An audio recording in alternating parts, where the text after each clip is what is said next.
Before I begin my presentation, I would like to thank everyone for this wonderful conference. It's my first Elag conference, and I hope there will be many more. And thank you to Brian Kelly for a very inspiring workshop on predicting the future. And the title of my presentation is Data Visualization as a Library Service, Examples from Chalmers Library. And I will tell you about our experiences working with data visualization. And we started doing this in 2011. And when preparing this presentation, I had some questions in mind. A big one: what is data visualization, and why do we do it? A critical one: do we need it? And as the theme of this conference, what is the lingering goal in this?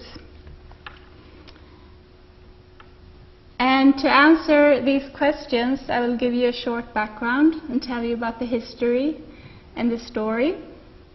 I will show you examples from Chalmers Library of visualizations that we have made. And as you know, there are many interesting tools out there, and we haven't tried them all, but we have tried some, and I will show you some favorites that we can recommend. And I will conclude by some thoughts about the future, how this service can be developed, and perhaps what is needed to develop it. And so for the history, data visualization may seem like something new and trendy, but it has a long history. And I will start with William Playfair, who was a Scottish engineer and political economist, he wrote a book in 1786, or it was published then, called The Commercial and Political Atlas. And it contained the first examples of charts that we are all familiar with today and probably all use: the bar chart and the line graph and the pie graph. And because of this, he's often called the father of modern data visualization and the founder of graphical methods of statistics. And the story has it, maybe you'll be surprised now when I add Louis XVI to the story. The story has it that Louis XVI, who was a fond collector of atlases, had read and looked through the Commercial and Political Atlas. He was very impressed by what he saw. And I found this in the introduction to the Commercial and Political Atlas. He, the king, at once understood the charts and was highly pleased. He said they spoke all languages and were clear and easily understood. And I think that in this quote you find the power in data visualization, and what a good visualization is and what it's good for. Visualization may offer a good and quick overview and is easily understood.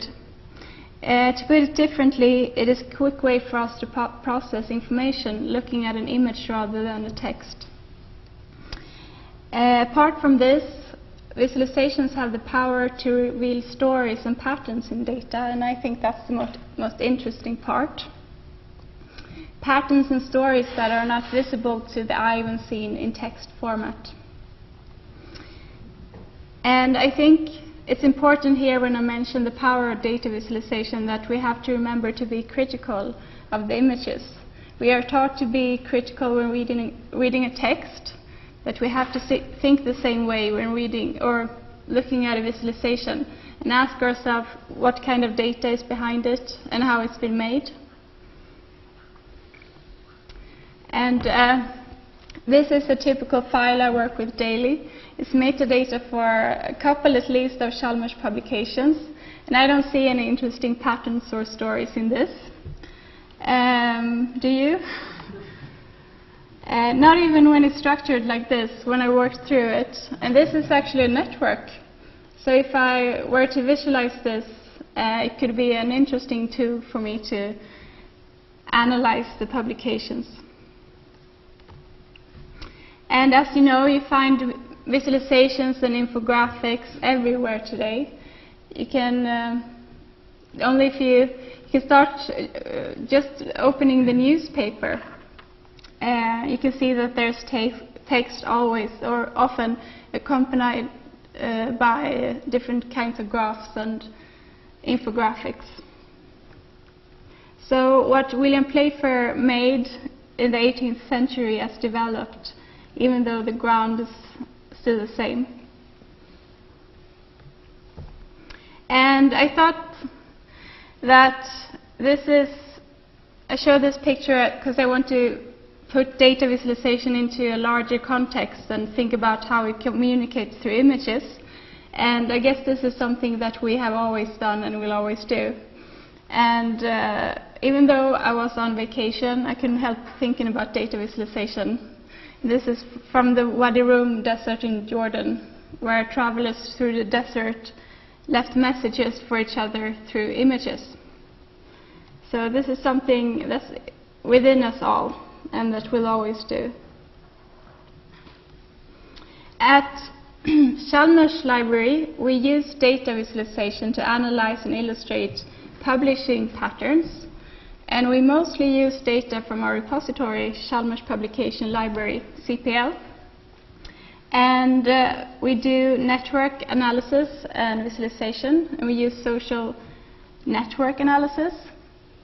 And I will mention 3 examples. We look at authors, like co-authorship networks, citations networks, and I will show you citations network after this. We also do topical analysis, where we look at keywords through co-word analysis.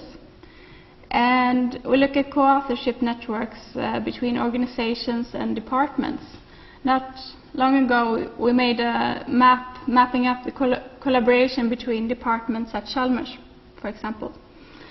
We also make geospatial visualizations, and I guess these ones are the most popular ones, where we map out co-authorship, so who Chalmers collaborate with in the world. And now for the networks. I decided to show you the first network analysis that we made. And this is an author co-citation analysis. And this has meant a lot for us because the researcher we made it for was very pleased, and it made us go on with this service. The researcher in question was, or is, active in the field of road acoustics, and he came to the bibliometrics group where I'm in to ask if we could provide him with some alternative metrics for his research grant application. And we came up with the idea that we could try to make an author co-citation analysis.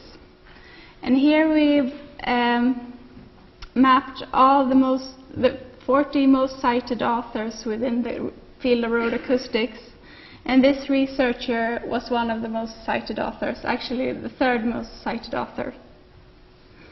And every node in this network represents an author, and a circle, the larger the circle, the more times this author has been cited.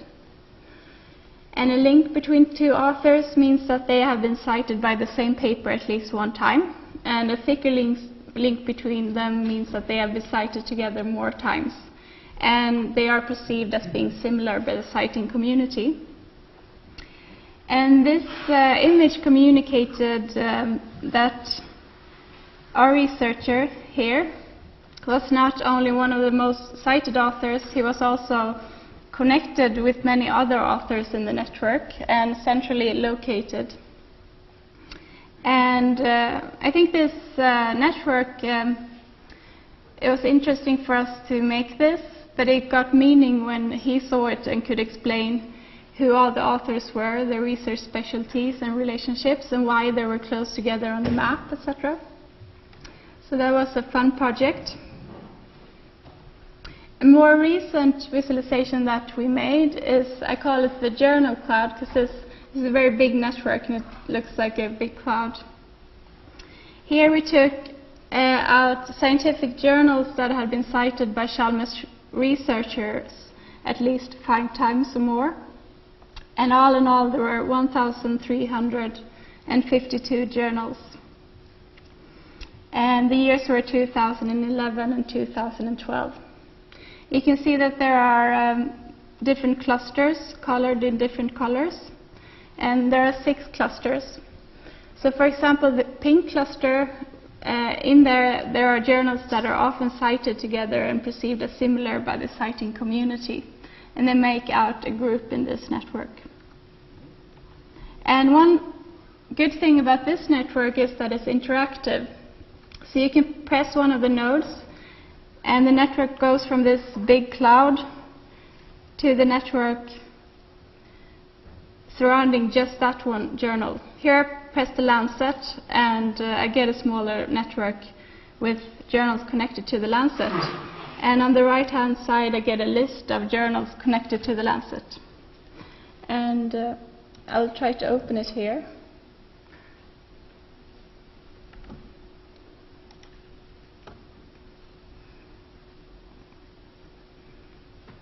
Here it is. So we have this, if you want to see this, we have it on the library homepage. And there are 2 large nodes here in the center. They are Science and Nature, and they're the most cited journals at Chalmers. Here I've identified a cluster of environmental science. You can press one of the nodes here and get a list of the journals on the side here. And here's also a search box. So if there's any specific journal you're interested in, you can search here.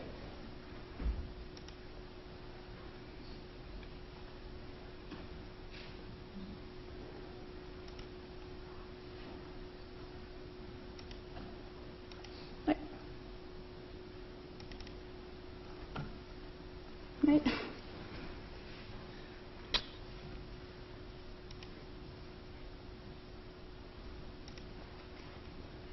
Sorry about that.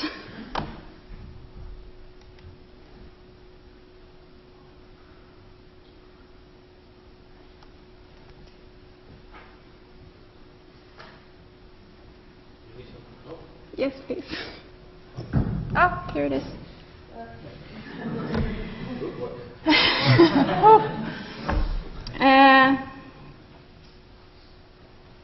And as I mentioned, we also make geospatial visualizations, and one fun thing about this, I think, is that maps are actually visualizations in themselves. So we make visualizations to make visualizations. We have this annual project called the Geography of Chalmers, Collaboration Across the Globe, where we map co-authorship.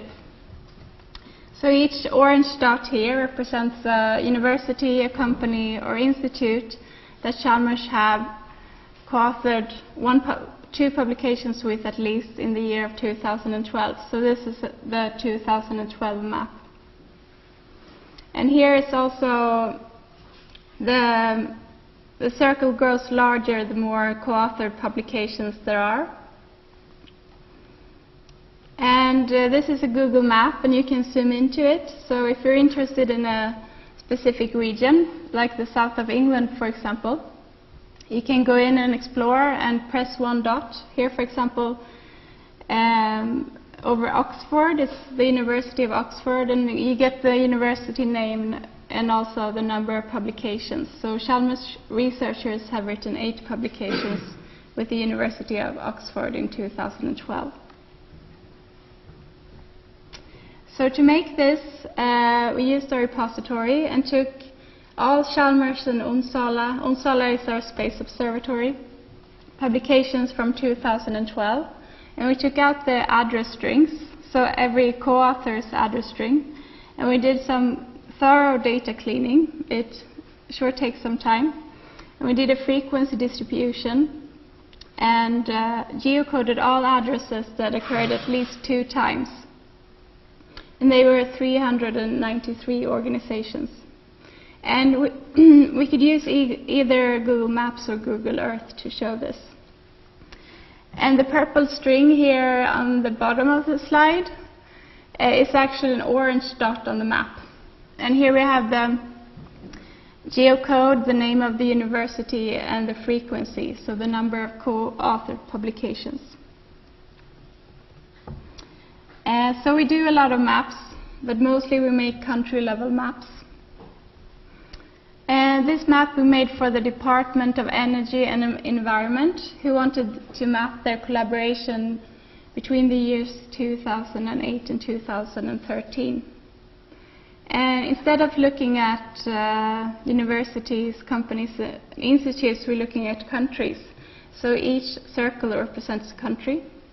You can see, for example, that there's a rather large circle covering Norway, which indicates that the Department of Energy and Environment collaborate a lot with Norway. And I think this map is quite interesting because they have a more, perhaps, global spread than the annual Chalmers map. And we're often also asked to look at specific regions. Here, for example, we did a project where we looked at research collaboration in the west of Sweden. We have also looked at China, and a year ago our president and CEO of Chalmers went to California, and she wanted this special analysis to take with her there to see who Chalmers collaborate with in California.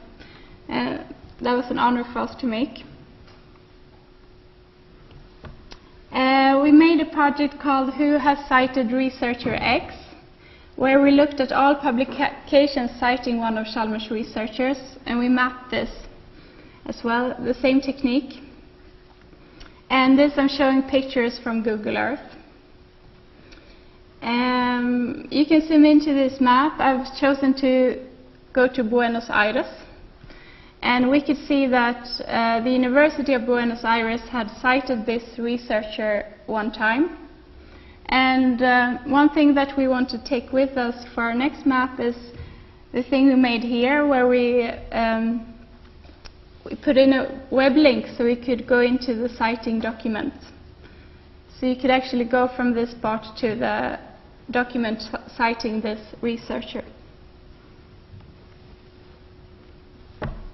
So what happens if you mix geospatial visualizations and network visualizations?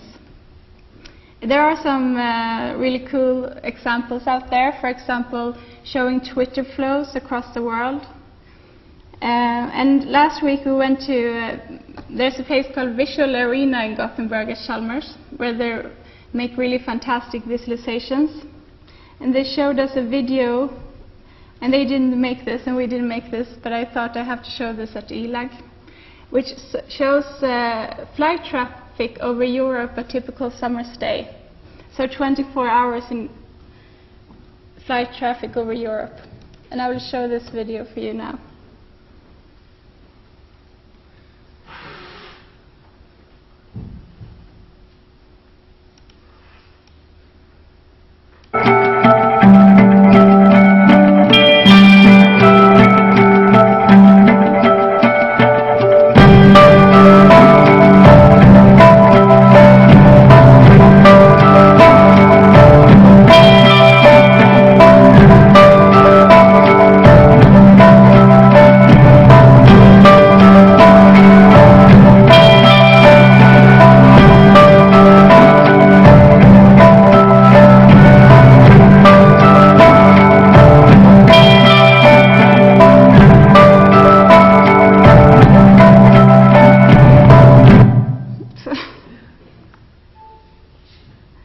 So I think there's a lot of potential in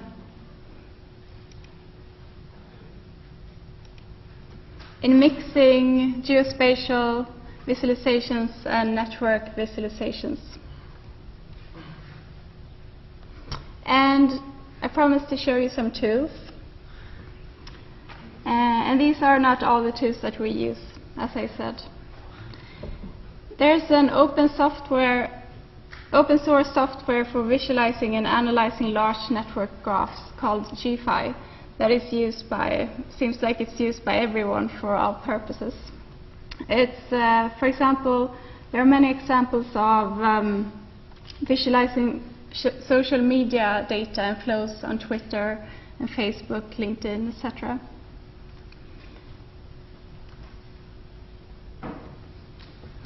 I'm not a developer, but I still recommend this. Data-driven documents, D3GS. I'm sure many of you have seen it before. It's a JavaScript library for manipulating documents based on data. And this is a really cool library to look around in. If you're like me, you can use a tool called Raw.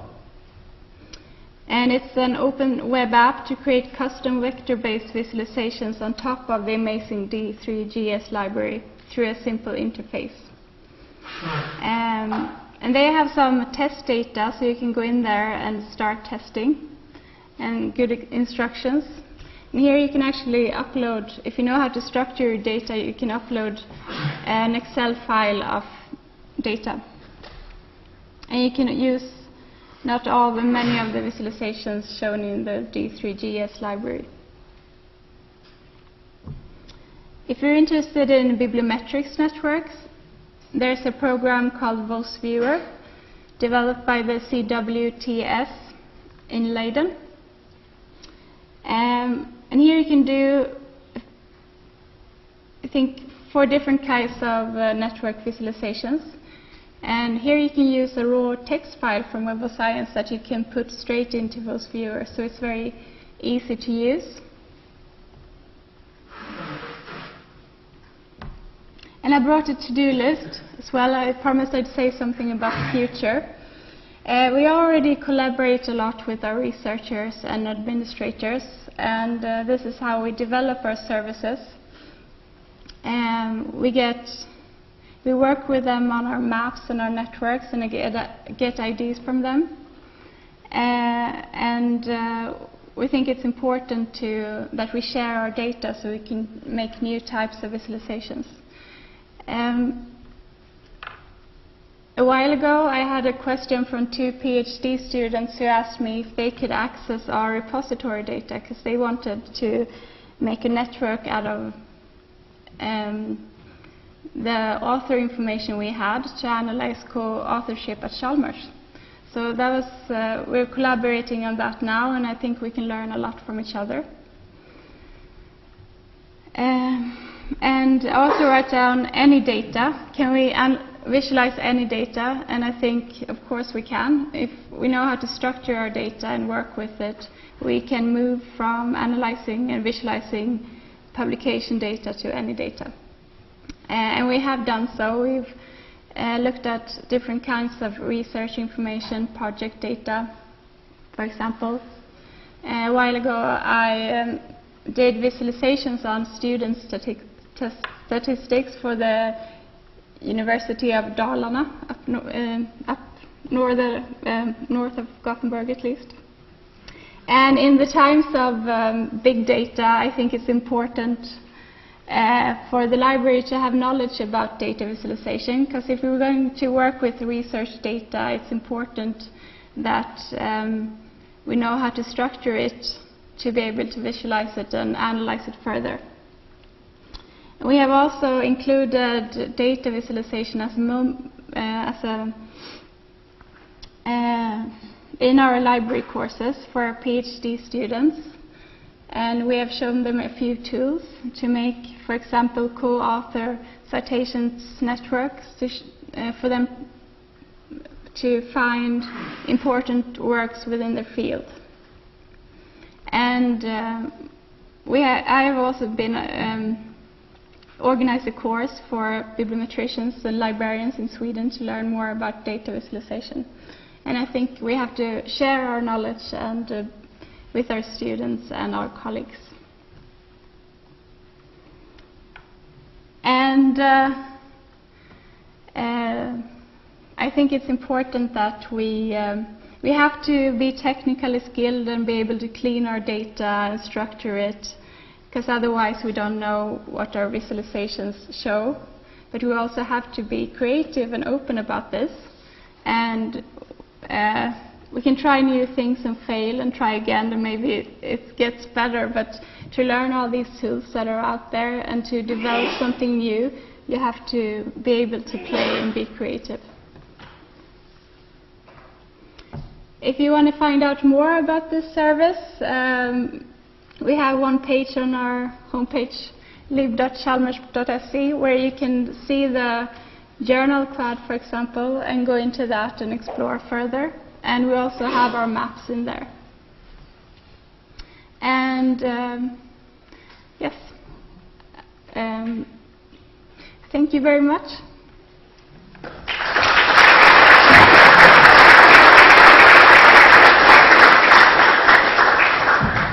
I'd be happy to take questions now and later, and if you want to contact me at Chalmers, that would be great.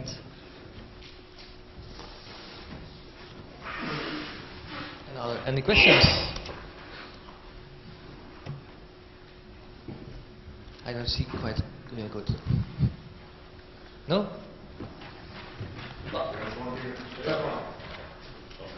Two.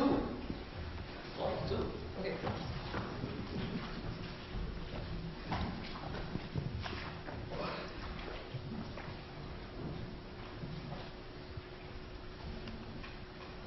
When you were talking about citations and analysing that, you were doing that with your repository. Was that things in your repository and the papers that your academics had cited in the papers that they had deposited? Was it that way round?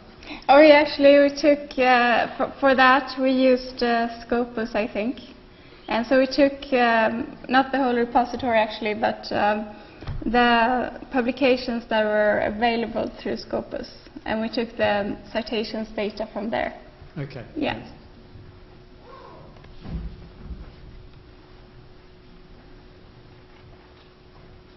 And there was also a reaction from the Twitter from Giras and Berens from Radboud in Nijmegen. He said every library should have a data visualization librarian.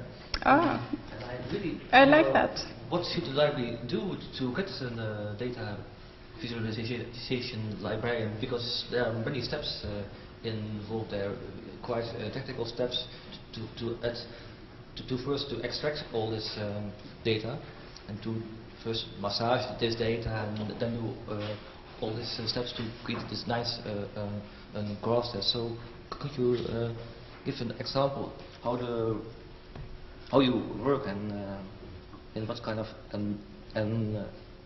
with what kind of people? Yeah, I think like for the maps, for example, we have to save the data we have cleaned and do indexes of organizations, so we don't have to perhaps do the same work every year.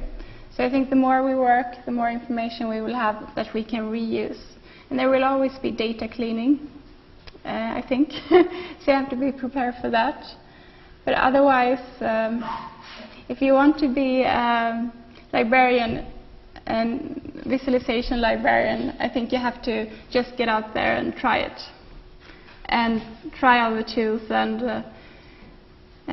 put a lot of work into it to learn how... you need to be someone who can do some JavaScript coding or... Yeah, that would be great. I think that's one good thing about what I said about collaborating.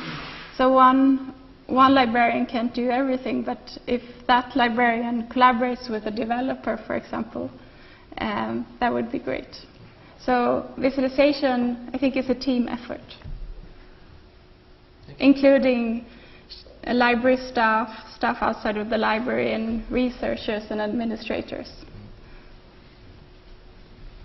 Any more questions? Are you thirsty? No, that's one. Jan Polowinski from Saxon State and University Library in Dresden. I want to, do you have some numbers on the adoption of such visual bibliometric tools? Because I'm an enthusiast about this. I like it very much, and I would like it to use on my own, for my own research. But I once did a survey, and I was surprised that almost none of the researchers used such tools. So graphic tools were almost not known. No? And from those percent who knew these tools, only a few people were actually using it. Do you have some numbers? How is that like in your area?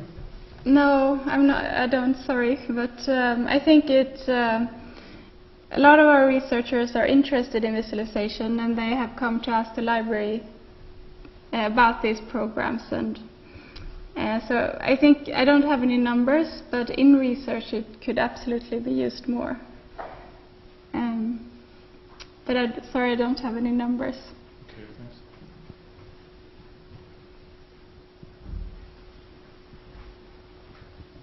Okay, then is this the end of the afternoon session. I see you at 7 o'clock. 7 o'clock, somewhere in the bath, and then again tomorrow at 9 for the lightning talks. Thank you.